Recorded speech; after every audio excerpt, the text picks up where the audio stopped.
Hello, everybody. Welcome to today's session. And we are really glad to welcome you all for day 3 of our professional development webinars. Today's session is on cybersecurity, a current and a very important topic, which I think most of us are struggling with.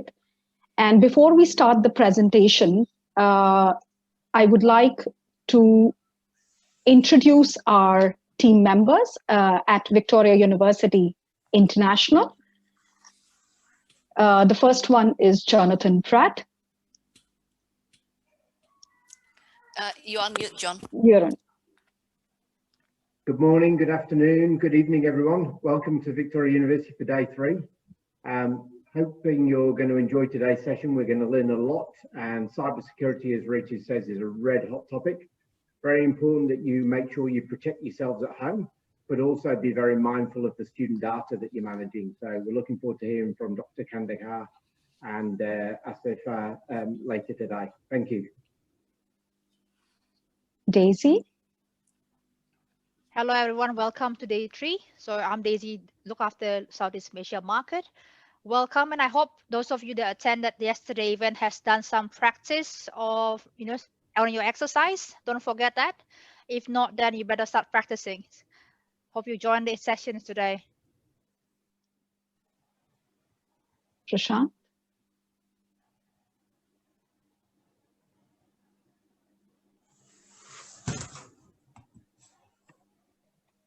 Prashant, you're on mute. Oh, I'm so sorry.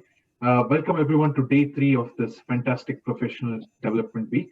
My name is Prashant Prasanna and I'm the Regional Recruitment Manager at Victoria University.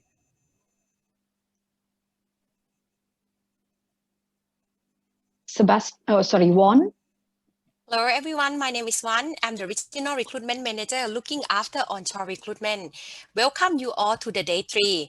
We already had a session to help you to look after your skin, and also the session yesterday about exercise, sleep. So you see, we're not only helping you in terms of getting you to look nice and ready for the come out from the lockdown.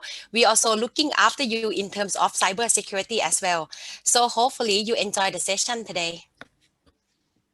I would also like to mention April. Hi, everyone. I'm April, Associate Director, International Relations, looking after onshore recruitment and the admissions here at Victoria University. Welcome to the 3rd session today. I personally been enjoying the last 2 sessions. It's really good informative session. So welcome everybody, and then thank you to all my colleague from the recruitment team and then the in-country staff. It's really good sessions, and then also thank you to the academics. Sebastian. Hello everyone and welcome to day 3 of our webinars. My name is Sebastian. I'm the Regional Recruitment Manager for Pakistan, the Middle East and Africa. And I really look forward to this session to hear from our excellent academics, Kandekar and Asifa, and hopefully it will be useful to all of you. Last but surely not the least, Sherry. Hi everyone, my name is Sherry. I look after North Asia market at VU. Special thanks to Kandekar and Asifa who presented today, and they will tell us some tips for you to protect your business and also your data from cyber attacks. Thank you. And I'm Ritu Sharma. I'm the Regional Recruitment Advisor based in India. And I'm very, very glad to welcome our panelists today, Dr. Kandekar and Dr. Asifa, who are very, very well researched in their area, in their respective areas of IT. Thank you so much for sparing out the time. I really hope that we all are much more aware of our cyber issues, which are really current and hot. I'd like to hand it over to Dr. Kandekar. Thank you, sir. Thank you very much for inviting me and giving me the opportunity. This is a fantastic opportunity. So I'm Kandekar Ahmed.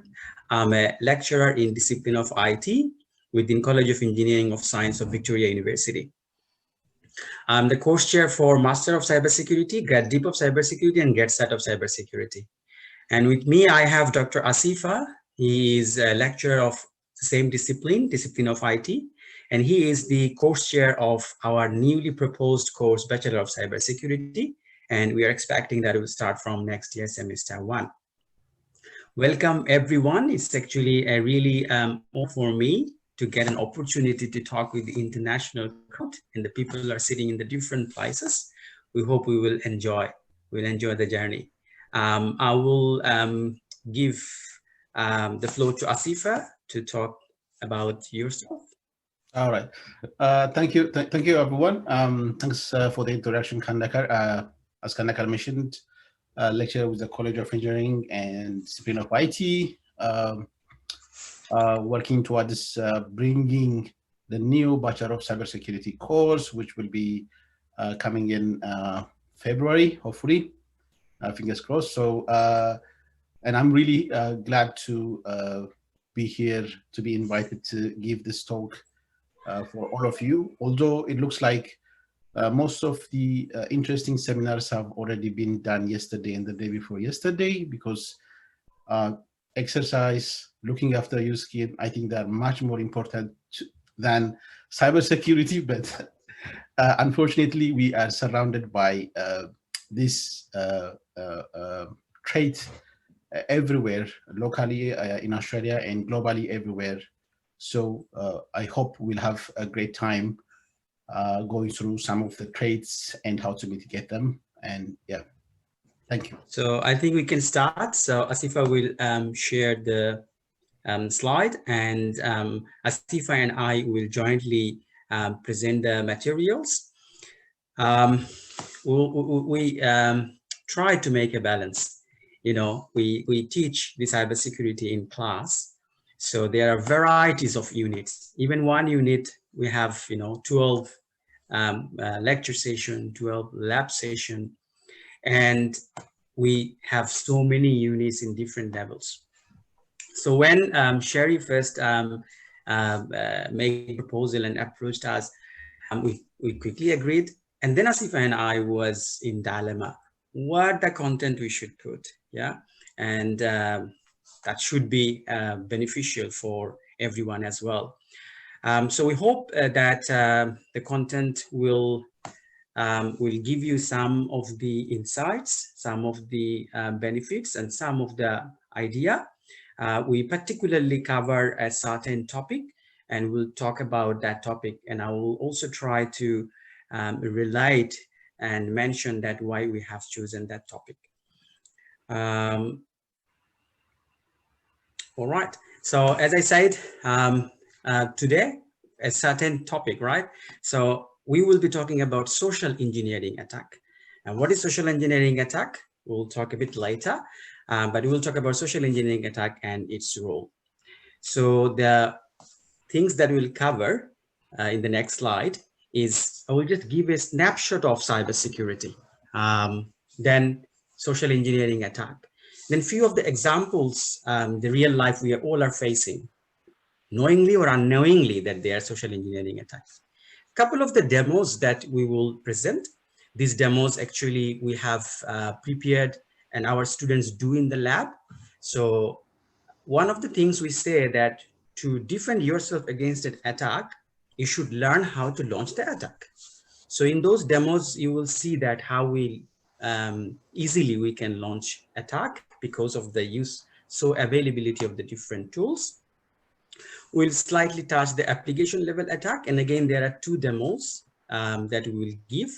And then we'll have a takeaway that what we learn and how we can make ourselves concerned and conscious. So let's have a look on a snapshot of cybersecurity, some of the snapshot. So this is on the left diagram, you can see this is a statistics that has been taken based on 2019. A new statistics obviously will come at the end of 2020. There is a claim, some people may not agree, that the skilled expert, cybersecurity expert, unemployment rate is 0%. A true skilled cybersecurity expert, in that case, the unemployment is 0%, means the demand is still much, much higher than the supply. Around $8 billion the different business organization has spent due to ransomware. And what is ransomware? Very lightly I touch. Ransomware is something, suppose you are sitting in your computer. Somehow I access to your computer and I encrypt all of the data in your computer. Say you have a valuable images or valuable data. I encrypt it or I somehow hide it. And then I ask you a ransom amount of money from you. If you give this money back to me, then I will give control back to you. Nothing else. I'm not going to do anything else. So that's called ransomware. Only with the impact of ransomware in 2018, around $8 billion was the cost for the business. 87% of the healthcare organization now has started using different type of IoT devices. The question can come, what is the relation with the IoT devices? Well, the more IoT devices are coming, that is, more devices are getting connected into the organization, and therefore, the risk is, cybersecurity risk is more high. Around 7 out of 10 organizations are not even ready that how to respond if a cybersecurity attack happens. Fortunately, 7 out of 10 at least now know the term cybersecurity, but 7 out of 10 are still not ready if an attack happens. Around 92% of the malware attack are malicious emails. So this is where we will focus today a lot. Malicious email, in another word called phishing attack. We will talk about phishing attack explicitly with a scenario, but you can see 92% of the malware attacks happen through malicious email. And recently, our VU Cyber, Victoria University has a cyber team whose duty responsibility is to protect the Victoria University. They made a mock phishing attack. And you know what? Around 60% of the staff participate in that mock phishing attack, click the link and go to the, enter into that trap. So you can understand with the people, academic, despite knowing the fact, 60% people falls into the trap. Recently, another mock VU Cyber created with the Zoom. And interestingly, our discipline had even get confused. What is happening? I haven't sent such invitation. Who is receiving? So this is why VU Cyber is creating those mock, is to train the staff. Okay, from this fact, if you look at on the right, a survey was conducted, and in that survey, all the CEO, CTO, or different employees participated.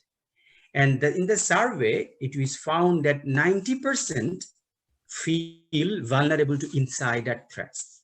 Okay, now what do you mean by insider threats? Let's have a look on the next slide. Now, you see, who are the bad guys? Around 45% outsiders. Okay, 45% are really outsider attacker. But rest of the 55% attack happens within the organization, where 31.5% are malicious insider. All right. 2 years before, one of the telco company's staff in Australia sold customers' personal profile data to another country's call center. So that person is an insider employee, but he's a malicious insider. And another 23.5% are inadvertent. They are innocent, They receive malicious email, click it, and the malware get injected into the organization. So who are inadvertent? Careless user causing an accidental breach. And that's where we are coming at today. Our today's entire focus on how we can educate the employees, and therefore, because together we can protect our organization. Nowadays, the things are getting so complicated, and cyberspace is so complicated. On the other hand, so many advanced tools are available that there are many different ways the attacker can launch an attack. The attacker can launch an attack through your mobile phone, sending you a text, through vishing, through voice call, through email. And if the employers are all those vulnerable points, without mentioning a country's name, I tell you, 4 years before, for a few years before, one of the country's state banks, billion dollar were transferred from Federal Reserve Bank of USA to another country. And how this happened, this started from a phishing email. A phishing email was sent, that state bank employee click it, the malware get injected, and using that malware, they were able to put electronic fund transfer order. And out around 10, 15, 2 or 3 were successful. And with that, few $1 billion they lost. So our focus is today on to talk about how we can educate ourselves. Now, one of the common arm is to use the social engineering attack to lure the employees and put into the trap. Next slide, Dr. Asifa will talk about what is social engineering attack and so on. Let's have a look. All right. Thanks, Kandakar.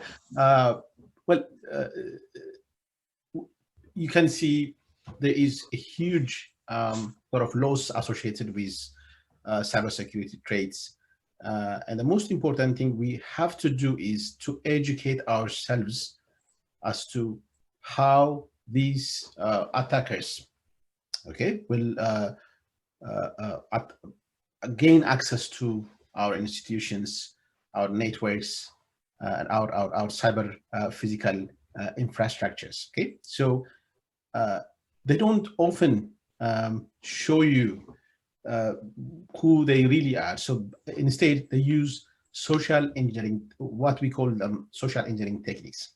So it's a means of an attacker gathering an information so that they can plan an attack by exploiting the weaknesses they can find in that organization. All right. So what could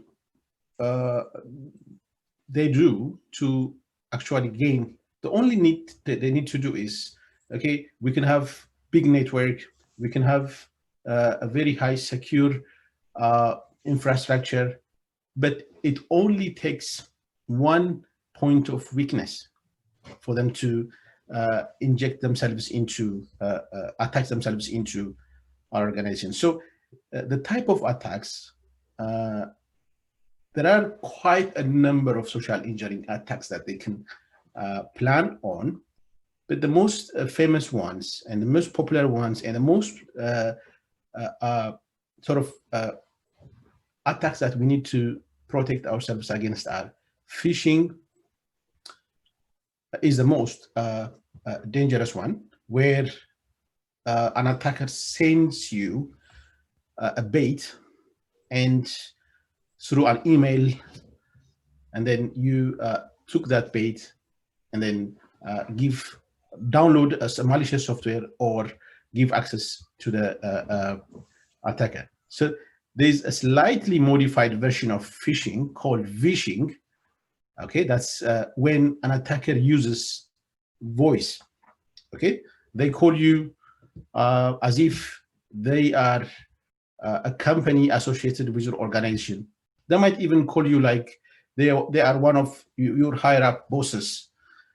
Okay, and how many of us know? How many of us know the name of the senior people in an organization? So they could call us like that, and they can tell us, okay, to do so and so and so, go and click this thing. So they will lure you into their malicious website, which will download a very bad software which compromises your entire organization. And similar to that is called a smishing attack. Okay, so we're cloning new words as they appear. So a smishing attack is an SMS text that could be sent. I'm sure you will receive lots of advertisement, SMS. Okay, it's benign if it's just stating certain information. The issue becomes when they ask you to click and lower you into their bait. Okay, so this all is done so that they will organize or orchestrate a typo squatting Okay, say for example, our organization is vu.edu.au. The URL for Victoria University is that. So maybe they might create a website that looks like it, but it's called vv.edu.au. Okay, and then by letting people go into those type of sites, they can. So we need to be very careful when we get an email, as Kandakar mentioned. I mean, it's not unique to Victoria University. I mean, I was even happy that it was only 60%, because at some places it could even get like 87, 89%, referring to a literature I have seen a while back. So it's easy when these phishing emails are sent. We are all stressed, busy, in the middle of a busy day. Okay, so you might think that's the right email and go and click an email, okay, a link. So we need to be very careful. So as for, before I move on to the next question, actually the next topic about phishing, I want to ask, run this poll. Maybe Sherry, if you have the poll, can you run it here? How often, for example, I can run it, so I'm running the poll. Yeah, exactly. So let's say, okay, while I'm talking about this, can you please fill out the poll? Oh, looks like there is some good start there. Okay, so let's say a person comes to your office and you're in the middle of, say, in the morning, you're about to head to the elevator and someone asks to, they tell you that they haven't, that they forgot to bring their key card with them and ask you to let them in. Okay, have you ever let anyone use your key card like that? Okay, so I will wait for the poll for a few seconds more. Even sometimes someone probably don't even ask you, just follow you and get in. Yeah, exactly. They could just come in and then hold on, and then they just, so the tendency is people are inherently nice, so the tendency is to give to help someone, so we let them in. But that could be, we might be, without knowing, we might be sort of inviting the devil in disguise. Okay, so that is something that we need to be aware of. So it looks like 3%, so far 3% of the participants have voted most of the time. Scary, right? It only takes that 0.0001% of the chance to join in, and 23% have said sometimes. Okay, yeah, and I'm happy to see that 74% have said never. That's a good. That's a good response. A good response. Still coming. There is someone said always. There is always, yeah. Yeah. So if I share the poll with you, can you all see the poll? So you can see that there are even people who are so nice that they let everyone coming in and asking to use their keycard. So our keycards are ours for a reason. All right. So we need to be very careful, very vigilant in terms of what we do with them. Okay. So there's 3% always, 6% most of the time, 21%, sometimes 70% never. So a round of applause for the 70% of you, but the remaining 30%, we have to think the way we do things. Okay. So moving in. Oops. moving in, these attackers, they use several social engineering techniques. For example, you could be once in the building, you could be leaving a number of important documents, sometimes even a password, a paper with a password, a sticky note with a password attached to your screen or on your office desk. So it's very dangerous. And they could even do so much as dumpster diving, trying to find that one chance that they can compromise a username or a password, or it doesn't have to always be a password. Okay, so details of financial details, right? So those could mean the more they know about you, next time they call you, they could sound it realistic. So in which case, you will just be too gullible to follow their lead because they know some aspect of your life. So that's another thing. And the other thing is, as Kandakar mentioned, they could tailgate you. They could just follow you, or they could an employee, even with an organization. Okay, we have hierarchies. There are certain places that we're not meant to go into, and certain places that we're free to go. So they could piggyback and conspire to get access with an authorized person. And another thing is, okay, so well, that's something that has been out there for many years, which is the shoulder surfing. Okay, whenever we type our pins, our passwords, okay, we have to assume that there is someone that is doing some shoulder surfing.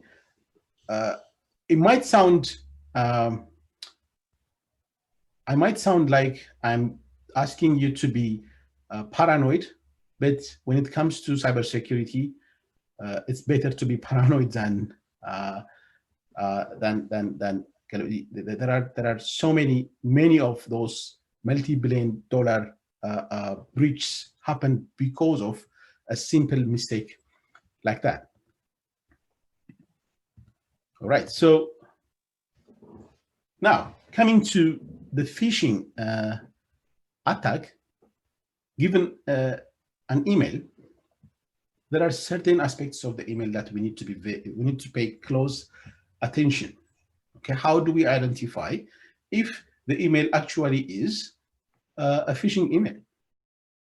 Okay, so I mean, they are very smart people when they design those phishing emails. They curate them so meticulously, but it's not the real thing, so there is some fault somewhere, right? So if you look at the subject, so there are some 8 red flags that you need to look out for. So the first one is in the subject, okay? If the subject is not something, I mean, I'm talking about your corporate emails, right? So unless it is something that you have discussed before, unless it is an email that you are expecting, okay, if the subject contains something other than that, then that's a red flag. You have to pay a closer look. And the second one is when it is sent, the address it is sent to, okay, you could be, your email could be found through many reasons, and they could be, you could be part of CC'd or directly emailed among many other people. So if those are the people that you are receiving the email with are not in any way associated with you, then you should be, again, very careful. Okay, so again, the same thing in the from the address line. Okay, for example, if you note here Amazon Kindle, okay, you know that organization, but then if you pay a closer look, then the address actually contains a misspelling which leads to sort of a false, a fictitious email where they are trying to lure you. And there are a couple of other things that you need to look at the date and the time.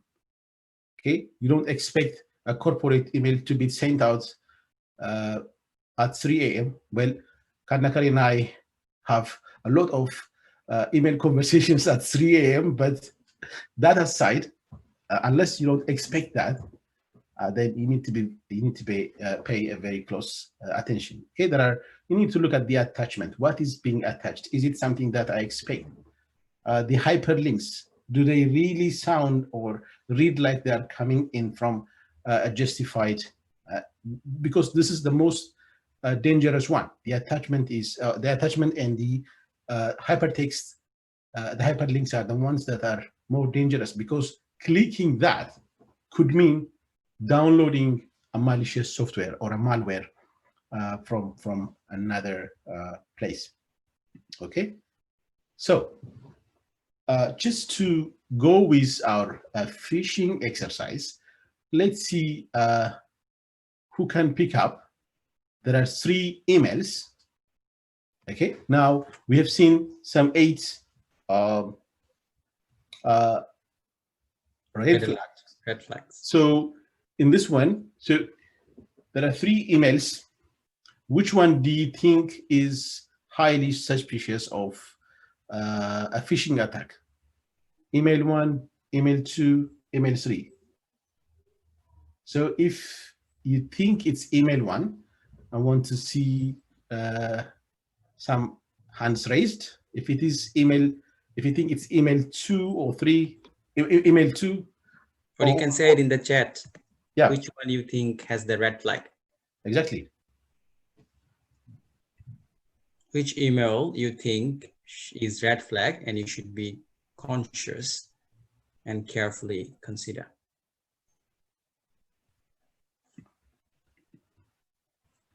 I am trying to look at. Yeah, I can see so far 3 responses, 2.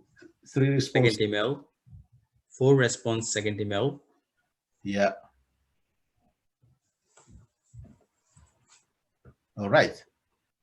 So, all right. So looks like lots of people are saying email 2, and out of okay, okay, so, yeah, I'm happy to see lots of you are.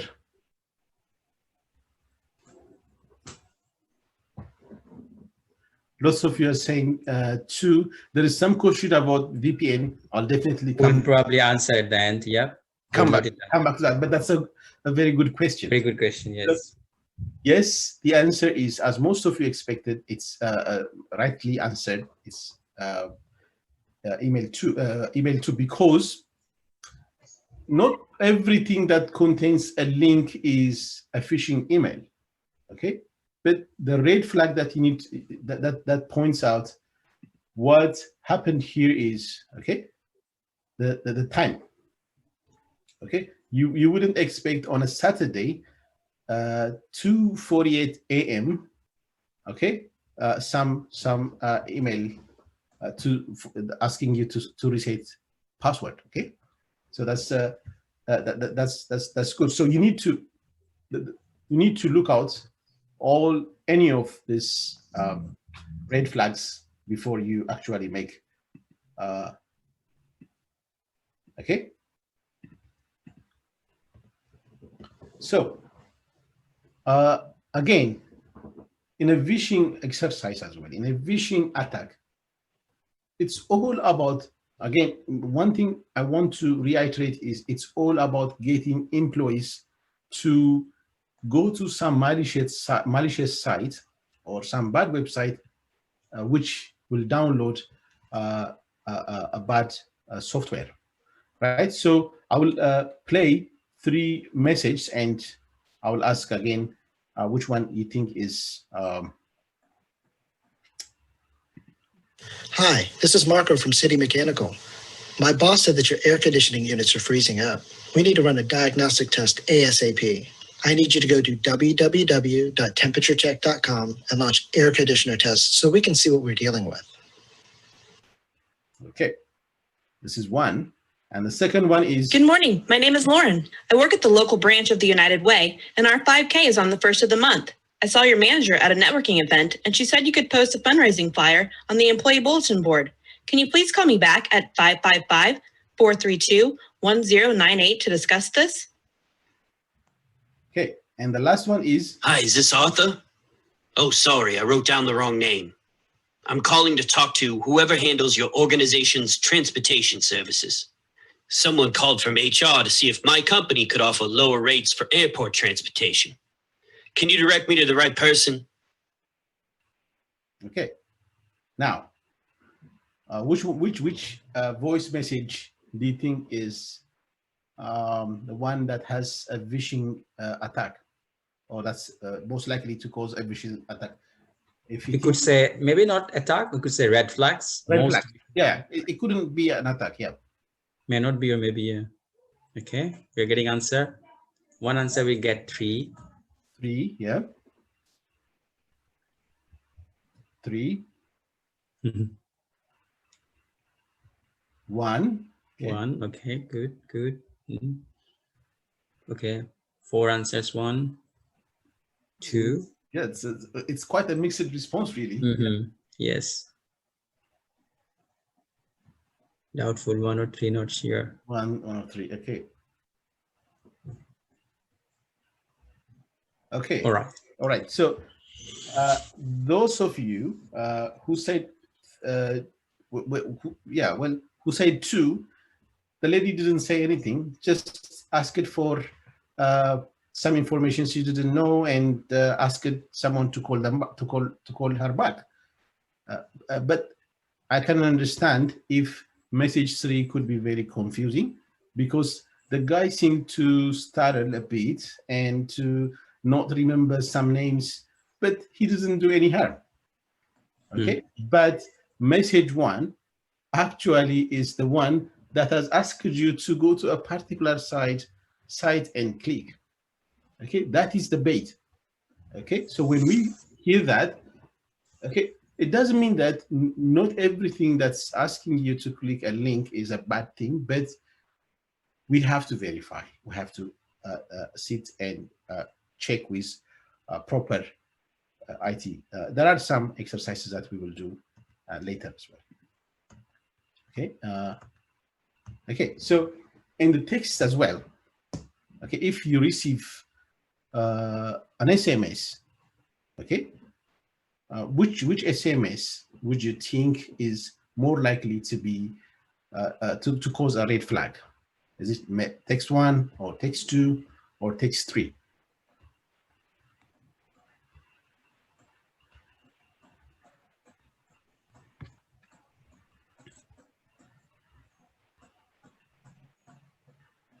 Okay, text 1. Yeah, there's one answer from saying text 1. Anybody else? 1. Yeah, again, now I think it looks like the trend is clear now, because anything that's asking you to click on a link, okay, is the one that's more likely to cause, okay, to have a red flag. Okay, so that's good. All right, and the next, I think I really like asking this question. Can you run the poll for this one? Yep, did it. How many of you use the same password to access multiple sites? Give the honest answer, okay? Yeah, exactly. I mean, if feel free, just share honestly, and which one did okay, it could be for social media, could be for your organization email, could be for your multiple other. Well, today there are hundreds of sites that we visit which request our password. We subscribe to things, right? So there's a genuine fact that if you get so confused remembering passwords for many sites, what do? Okay, you use the same password. It's just that how many of us, okay, is the poll running? Yep. So we can finish the poll if you say. Yeah. All right. So I'm ending the poll. So you can see the result. Most of the time is for 50%. All right. For some reason, my screen. Oh, okay. Yep. Oops. All right. Okay. I can't see the poll. Okay, I can tell you the result. So result is 7 participants said always use the same password for all sites. Yep. 23 participants, 50% participant says most of the time they use the same password for multiple sites. 9 or 20% participants say sometimes, and 7 participants says never. I think we have to really give a round of applause for those 7 people who said never, because that is the most important thing to do. Because in the next exercise, we will see, okay, that it is, if you use your password multiple sites, it means there are chances that someone could trick you. Say, for example, as I was saying, vu.edu.au.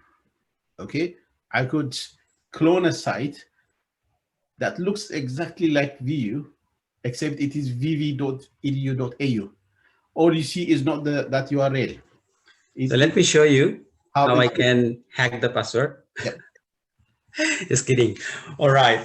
So this demo is the demo that our students do in the lab, hands-on. So as I said, we want the students to learn how to launch an attack. Now, the reason why I have recorded, I did this lab myself and recorded. So this lab we run on, some of you who may be a bit no-fab good. So we run it on a Linux-based operating system called Kali Linux. So Kali Linux is a customized Linux-based operating system that has a lot of tools for doing different cybersecurity experiments. Now here, what we are going to do, we will first of all clone a website. So you will see how easy it is. A tool is available, you use it, and whatever the website you want, you name it, and it can clone that website. And basically what the phishing email or Vishing or smishing email they do, they send you a text or send you an email with a link that's, for example, exactly look like eBay, or exactly look like Gumtree, or exactly look like a NAB bank. And it is what happened, you click and you go and you see that, oh, it's a NAB bank, okay, fine.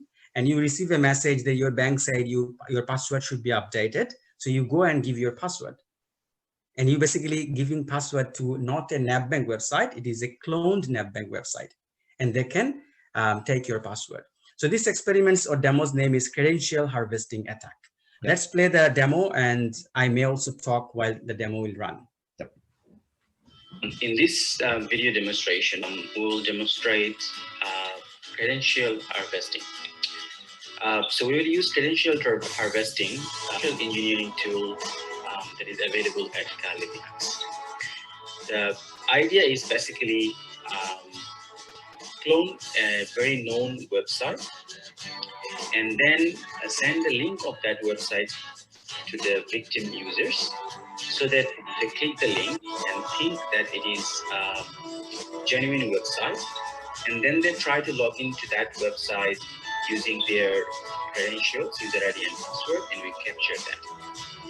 And also, once in their first attempt, they will put the user ID and password, and then the cloned website will automatically redirect them to the original website. Therefore, there is a very high chance that they will not realize that they have given their credentials to the attacker. So let's start the Kali Linux. on our virtual box.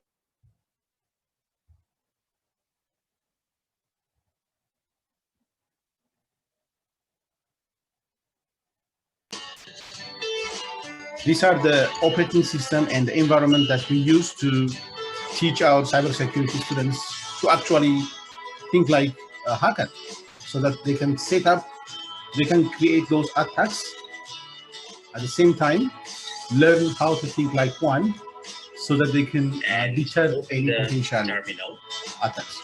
In the terminal, we will type SE tool. SE tool means social engineering tool. It includes a number of functionalities.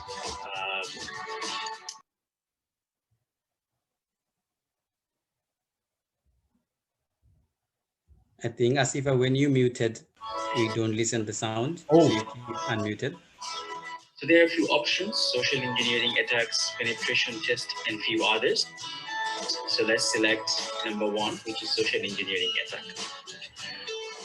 Then we can see a number of different attack vectors listed under social engineering attack. And let's select number 2, which is website attack vectors. All these 11 so there are a attacks few options now, and we will choose credential harvester attack method, which is option number 3. Then option number 2, which is site cloner.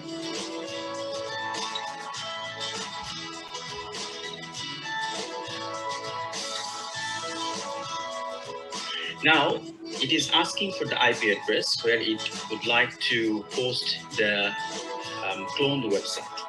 For the experiment purpose, we will choose the IP address of the virtual operating system, that means IP address of this Kali Linux. So we are going to open another terminal and typing ifconfig, so that it will give us the IP address of our interface, which is 10.0.2.15.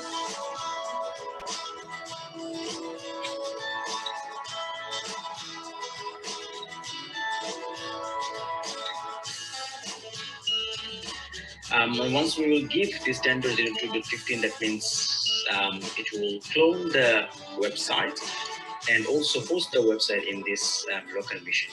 The website that we would like to clone is Facebook. So we are giving the link facebook.com. It has cloned the website, and also it run the website in port number 80 of this machine. Now it is time to test, since this host cloned website is hosted in this local machine. So we're going to open the browser and let's type the IP address of this local host. That means the Kali Linux. Now that will be the websites you are most likely going to.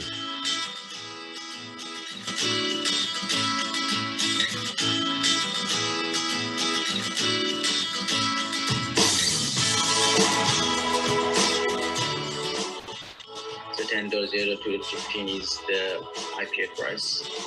And as you can see, it looks identical to the Facebook, but it is not actual Facebook. So you write the user ID and password and press login. You type When your the user username, press the password. login, it now redirects the user to the original Facebook link. And it is a very good chance that the user even does not realize that his credential is harvested. Now we go back to the terminal, and if we scroll down, then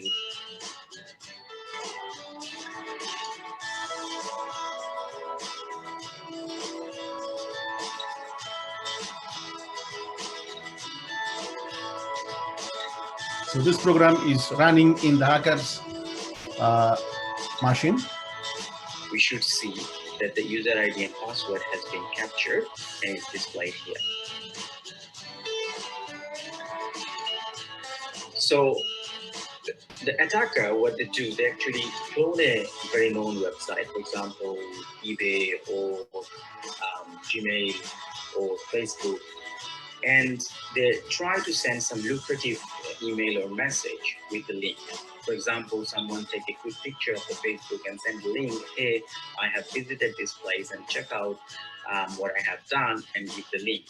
And when the user click the link, it will ask from this user ID and password window, and the user victim will give it his or her user ID and password, thinking that they have to log in to the website. So as you see that it is so easy to create, clone any website, but what the attacker do then, send a message. The next step is send the message with the link and the link to this false or cloned website. Now let's look in this demo. In this demo, the target is clone a website and then send an email. And in the email, we can impersonate whoever we want. I can impersonate as a VU IT admin and send an email to Asifa that, hey, Asifa, your computer is at risk or your account is at risk. Go and reset your password, that sort of things. So let's look at this demo where you will see how. In this video, we'll demonstrate to do credential harvesting through mass mail attack. So therefore, basically, this demonstration has two steps. In first step, we'll clone a particular website, a very known website. And in the second step, we'll try to send an email to a victim, and we'll send the email in such a way that we'll persuade the victim to follow our link and go to our eventually cloned website and try to log in. And from there, we'll capture his credentials. So let's start. First, try with SE Toolkit, which is the social engineering toolkit of Kali Linux. There are a few options. We'll choose the first option, which is social engineering attacks. Now it does have, again, few options. What we are going to do, we are going to create a cloning. So we will choose website attack vectors. And this one will allow us to create the clone of a particular known website. So let's choose option 2. And here we do have, again, several options. We are going to choose number 3. And then the option number 2, which is the site cloner.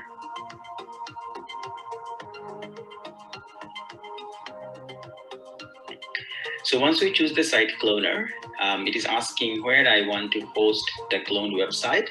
So I'm going to give the IP address of the local host. For the experimental purpose, I would like to host the clone website in the local machine. And the site that I'm going to clone is Facebook. So I gave the address of the Facebook, which is https://facebook.com. So this actually now cloned the website and posted in my local machine. Now let's open another terminal. And now we are going to send an email.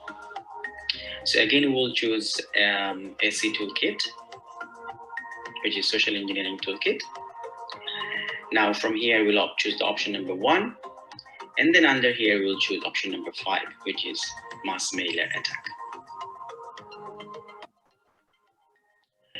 There's two options, single email or multiple or mass mailer. We'll go with email attack, single email address. So it's asking me the victim's email address. So here I'm going to choose one of my email addresses. So intanam@yahoo.com. Now it's asking which email address I would like to use, a Gmail account. So I'm going to give intanam@gmail.com, which is one of my Gmail address. Then it's asking me what I should write, as a from. So I'm writing VU IT security. It's asking the password. This password is my email address, intanam@gmail.com. I'm not attaching any file, so I said no.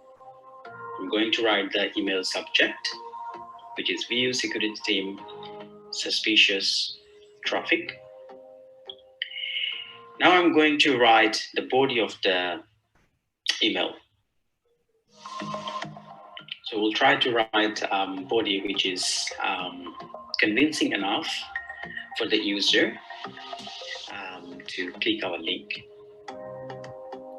So you're writing suspicious traffic is being spread from your Facebook account.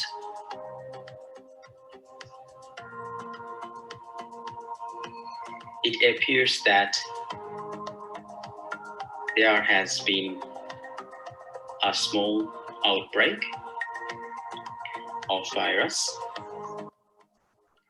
that may spread across the network. By the way, that's not coronavirus, so it's just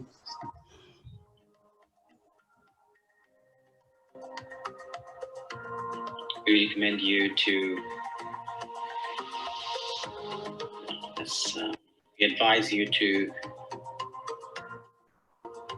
log into your Facebook account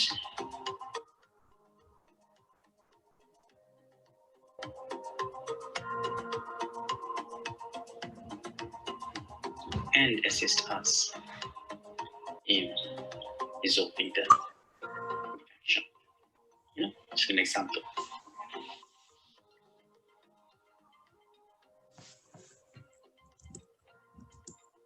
One regards. Here we are going to put the link that we want the user to click. So it's a view security admin. Now it's an HTML code, which is you can see hyperreference tag.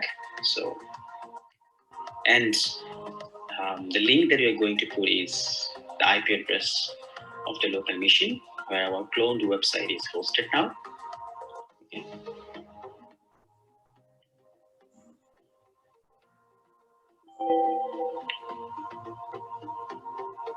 So you have to give it as a HTTP and then confirm your ID.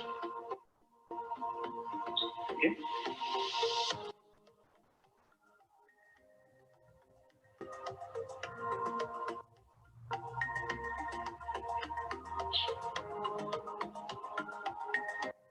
Let's also put the target underscore blank so that when the user click this link, it will open new tab instead of taking it from his own email. Now to finish, we need to write end.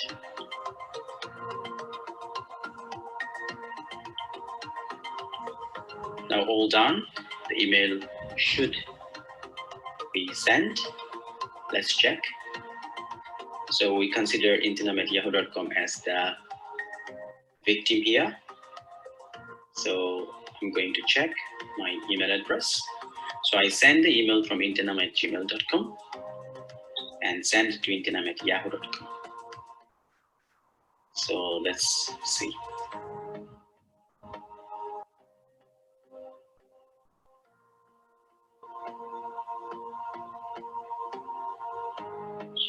Yep, as you can see, the email is here. Now if the user click this link,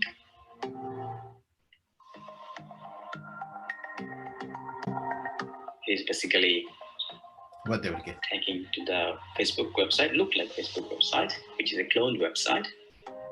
Now say I'm trying to log in, I'm a victim, compromised at yahoo.com, and my password, whatever. Okay, now once I log in, now actually it is redirecting me to the original website. So what happened, the user will not realize. The user thought maybe I have given the wrong user ID and password or something happened, and then he will try again. But we did our purpose already. So here you can see the email and the password has been captured. All right, so that's a demo of how the phishing attack can be launched. I think we are, Asifa, we are also running for time. So probably instead of we going for further application attacks and demo, we may open for question and takeaway quiz that we have. Yes. I also received an email from April that yes, we should look up the time. So 6:06. So we will skip. Unfortunately, we have some interesting, exciting demos as well, but we're skipping. Before we go for takeaway, wrap up, that we have again 3 questions for you to discuss. Is there any question from anyone?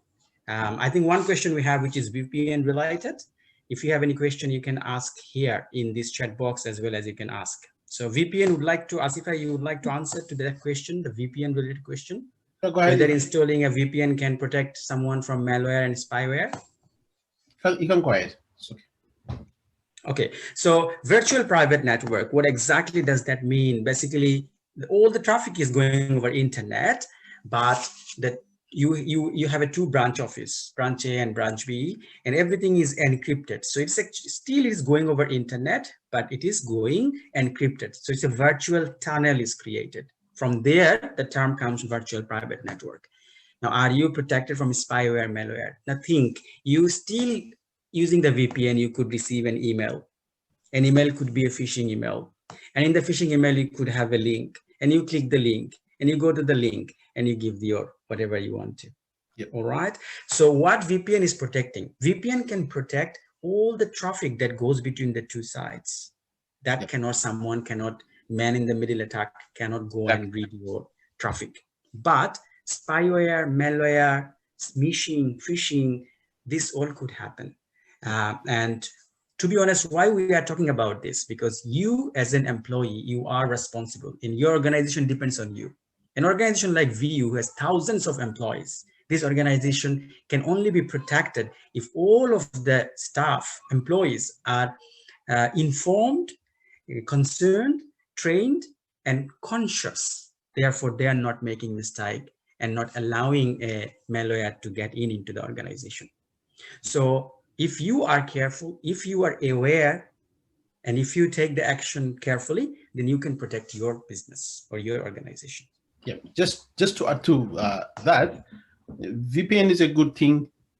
Yes, it protects quite a lot of other attacks, like Kandakar mentioned, man in the middle attack, any attempt, because every attacker, every hacker are not only sending you phishing emails to get you in there. They might even try to hook their device as part of the in the middle of your network. So what VPN does is it protects all those other attacks.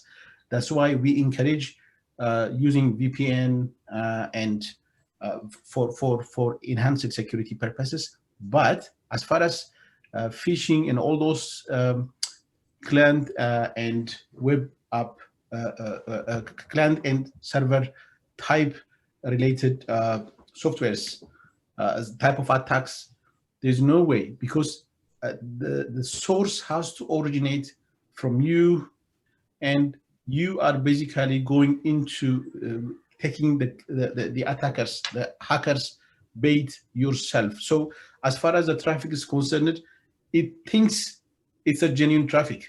That's what makes this network client server architecture attacks highly impossible. Yeah, I mean, ending those highly. We have a few more questions. So another question was, can you share the demo link that was skipped? Yes, we can give all of the 4 demos, in particular the 2 demos that we skipped. Yeah. Then that's from Ina. So Ina, we can provide you that definitely. We'll be happy to do that. I think Jonathan has a question.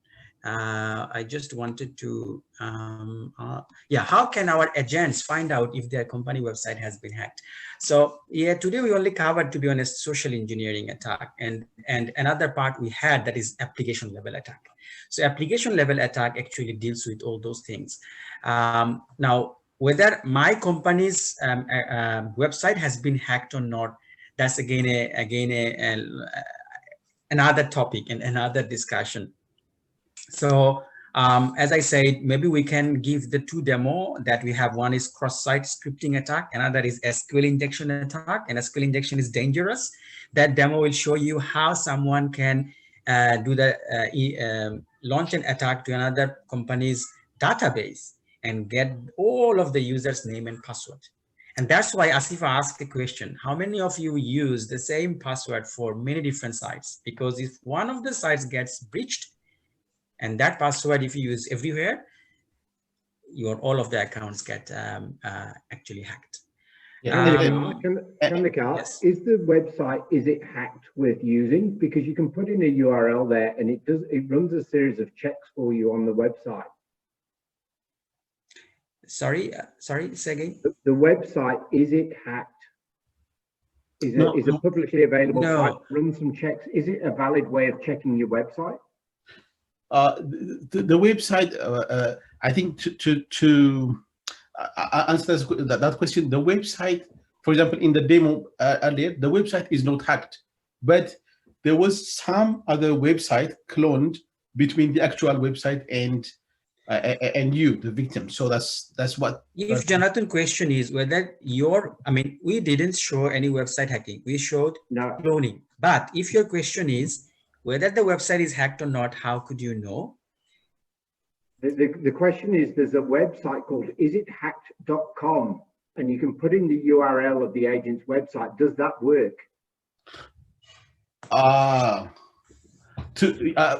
So what you're saying is to see if your company has been hacked, to just well, it could and it may not.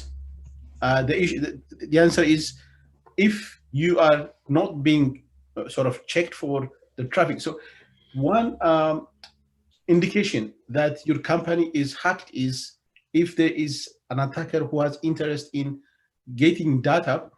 The amount of traffic coming and going out of your network is the one that indicates data. So for example, the people, the security cyber expert, they use some sort of sniffing or traffic monitoring. So they monitor the traffic. So to be honest, why this, after so much advanced thing, why we don't have such solution? That you have a link, you go there, you put your link and you get an answer. Because to get that answer, then you have to allow that third party to enter into your entire traffic, which is again seriously vulnerable.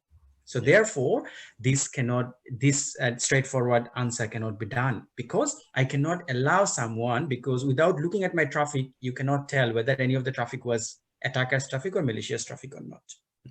As a result of that, what can happen is, for example, some countries, well, I think in Australia, a number of times, without knowing us being hacked, we hear it from a company in the US or somewhere else saying, hey, you guys are being hacked. That's partly because there are certain privacy laws as well that will protect people from actually doing this kind of, even government organizations from actually taking the traffic. Except for so in other words, we can say that still we should not rely on this isithacked.com, because it does some sort of check in terms of some, for example, cross-site scripting is one that the demo shows how some vulnerability, if your website has, someone can launch that attack. So this type of site, what they can do, they can check all those parameters, whether these vulnerability does not exist in your website. But it actually, to be honest, cannot say specifically that whether your site is not hacked or not hacked. Okay, that's great. Thank you. Yeah, you are welcome. Is there any other question? There's one question I see here. Probably that's the last question. There are many VPN providers.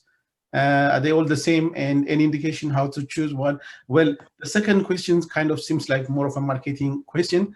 But generally, yes, VPN. There are many VPN service providers. VPN service is just like any networking service. Okay, you can choose to own a certain tunnel, a certain chunk of section of the network, and you can redirect data coming into those places through your tunnel. So technically, VPNs are the same, but the difference could be if I own a company with nefarious intentions, okay, or if I'm someone who is sort of trying to take your data to a third party, then that's again an issue. But most of the VPN companies, they work on similar technology, similar protocol. Yeah.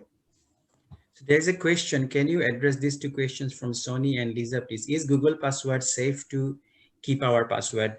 So this is some sanity. I mean, to be honest, you should not store password in the browser, because or allow Google to store your password. To be honest, in one sense, yeah, they can say safe, but to be honest, not safe, because your password are being saved in cookies. So cookie is the term that is used. For example, when sometime you go to a e-commerce website, you, without registering, you can do the shopping, right? And things are being saved in the cart. How it remembers? It uses a cookie called session cookie. So there are many different types of cookies.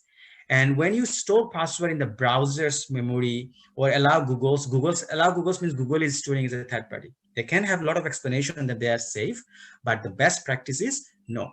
You only remember your password. If you save it in a secure place. You don't save it on the browser. You don't allow it on the browser. I give you one example. I went to a class to take a class one day, and I found that someone choose the option save password for view collaborate. So I could log in with his account. I intentionally changed his profile picture in front of all of the students, and my class was cybersecurity class, telling the students that I hope the next class this teacher will see that his password has hacked, account has hacked, and he will realize. He did not realize. Next day, he left his password again. I again log in, and this time I put a message.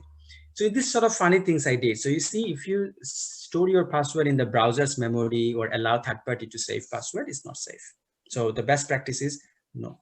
Yeah, there are actually, in terms of, we haven't covered them due to time, but there are malicious software. Their task is actually, you download them and they sit in your machine and look for the cookies. Okay. Yeah. So we call it Trojan. Trojan horse. Yeah. Trojan, that means they pretend something. So for example, you download a calendar. You thought it is a calendar, but its actual purpose is scanning your computer. So you still see the calendar, but backend it is scanning your passwords. So it's better not to use this sort of third-party app or plugin for storing the password. Yeah. Is LastPass trustworthy? Again, something. So when you leave your password to LastPass, if LastPass get breached, then your password get breached. And these things also can happen. I mean, big companies like the big security company. Well, there are security companies where you want to outsource your security to them, but there are also the service provider companies. The minute they are hacked, the amount of, I mean, they don't need to get your password. For example, I remember in 2018, there's a huge, I don't want to say the company, but there's huge, the company was breached, and what they got was through SQL injection. What they were able to do is get the list of usernames and emails. They haven't even gotten the deciphered passwords. But the problem is because the attackers have all those user information, they were able to send phishing emails to those email addresses and were able to harvest further credentials. So the best bet is keep it. And in relation to password, I think I saw there are a few questions about the password. In a nutshell, there are questions for what password manager I should use for Windows, Mac. In a nutshell, best practice is remember your password or save your password. Don't use the app. Another thing is password. Often different provider enforce us to use different type of special characters. But to be honest, for a bot means for a program who do a brute force attack, for him doesn't matter whether you use capital, small, letter, blah, blah, blah. All it matters is the length. So the length is high, the password is more strong. Yep.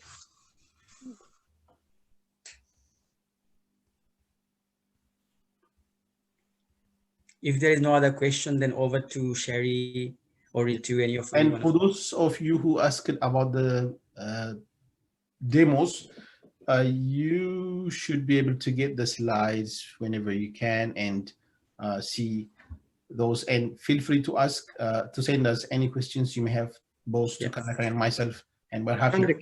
Kandakar, Asifa, when it comes to password management, you mentioned a couple of examples there of what not to do. But are there any password managers you would recommend? I mean, I think all of us struggle with the volume of passwords we have to remember these days and the complexity of them. Are there any like Password One or others that have got good reputations in the market that you would recommend? In terms of, I mean, there are some, for example, some of the last pass and things like that. They are the companies that will do this type of thing. I mean, but strictly speaking, when the more you are in cybersecurity, the more you realize that nothing is protected. So when I understand the question, I understand. As I said, this definitely are a solution, help us to remember the password and how many password you can remember. For example, my father used to have few card, debit card and credit card, and he used to also put a piece of paper that has the PIN number. So remember, if he lost the wallet, he lost the card as well as the PIN number. so yeah, it is cumbersome to remember so many, but best practice is not to rely. So you remember every single one of your I remember yes, and also my password is 1 2 3 4 5 6 7 8 9 10 11 12 13 14 15 16 17 18 character long. Great, thank you. Now I'm not telling to everyone to do that, but yeah, I remember. I don't save it in particular in browser plugin or any software. And another thing that we haven't covered today, which is there is a question, Asifa. What about, this is a nice question, Ritu, two-step verification for a password, like entering your email address and then receiving a code. Yeah, it's a nice practice, and two-step verification has been in practice from 2011 onward. So it's a good question. And how about capturing your logins and password in Excel? Sorry, what's the question again? Capturing your logins and password in a secured Excel spreadsheet. That's good. That's good if you put it on the spreadsheet and again protect the spreadsheet with the password protection or encrypt the spreadsheet, then not a bad practice. Every time you, but don't leave the spreadsheet unprotected again. Yep. Do the password protection of the spreadsheet. One of the mechanisms we use to increase defense is layering. Okay, so the more you layer your security, the better it is. Yeah. All right, I think we can stop the presentation. We can see everyone in front, and over to you, Richard.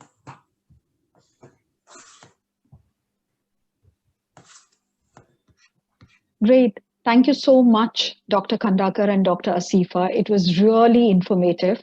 And I think in the current times when everything is pretty online, it is very, very important for us to be more aware and protect ourselves from the cyber hacks.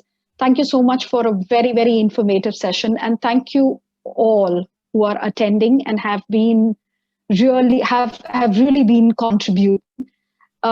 Just 1 second, if I can request maximum people to just switch on their videos so that we can take a lovely picture.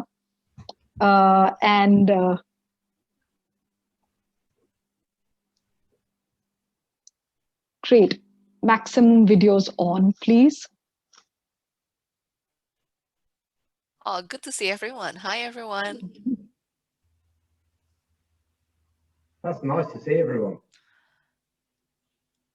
I'm pretty sure, Robert Dillinger, you must have a camera there.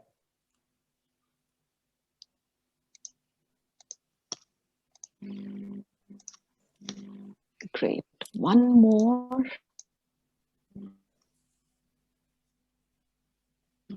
Thank you so much.